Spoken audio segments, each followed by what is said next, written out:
मैं Anil sir, bio classes. आज आपको फिर बैक्टीरियल डिजीज का है साइट्रस कैंकर। ये नींबू में होता है और इसका कॉजल ऑर्गेनिज्म है ज़ैंथोमोनास साइट्री। यह एक बैक्टीरिया है।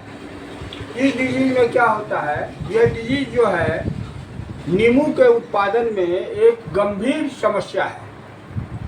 और इस डिजीज में क्या होता है कि लीव्स ब्रांचेज फ्रूट्स ये सब प्रभावित होता है।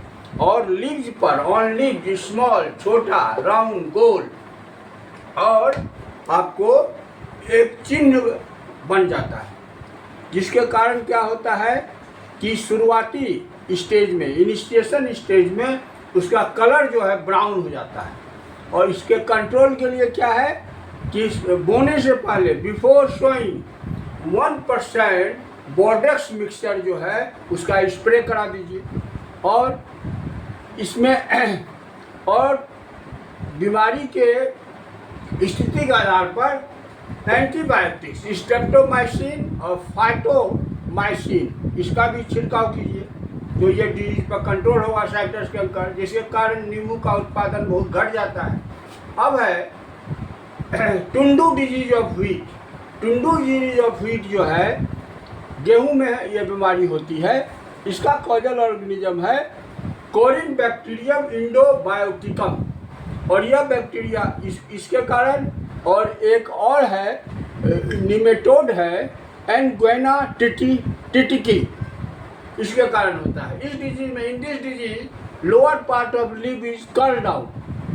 पत्ती का जो निचला भाग है वो मुड़ जाता है और उसके बाद एक पीला कलर का पदार्थ निकलता है जो कि डैमेज कर देता है गेहूं की बाली को, द इन्फ्लोरेसेंस ऑफ व्हीट को। और इसके कारण due to this the plant is shorten, इसके कारण पौधा छोटा हो जाता है।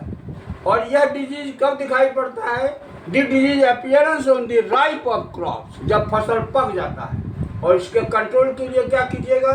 टू कंट्रोल दिस डिजीज, ये जो है रेजिस्टेंट सीड्स, प्रतिरोधी क्षमता वाला बीज को आप प्रेफर कीजिए सोइंग में।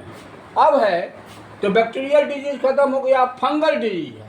फंगल डिजीज में है वाट डिजीज ऑफ पोटैटो में इसका कॉजल ऑर्गेनिज्म है सिनकाइट्रियम इंडोबायोटिकम। ये फंगस है, कवक है। और इस बीमारी में क्या होगा कि आलू का जो कंद है, ट्यूबर जो है, वह जो है ब्लैक स्पॉट हो जाएगा स्ट्रक्चर, और कभी कभी पूरा आलू जो है सड़ जाता है। इसके कंट्रोल के लिए क्या कीजिएगा? इसके कंट्रोल के लिए हम लोग करते हैं कि इसका जो पीरियड होता है उसमें हेल्दी रीजन जो इसका होता है वहीं से इस डिजीज को रोक दीजिए। और मर्क्यूरस क्लोराइड और कॉपर सल्फेट HgCl2 और CuSO4 इसका छिड़काव कीजिए केमिकल का, तो इस पर रोक होता है। और डिजीज रेजिस्टेंट वैरायटी लगाइए और ये इस डिजीज को कुछ हद तक रोका जा सकता है। तो आज मैं फिर इस डिजीज के बारे में बताया, फिर फंगल डिजीज का और भी बताऊंगा। Thank you.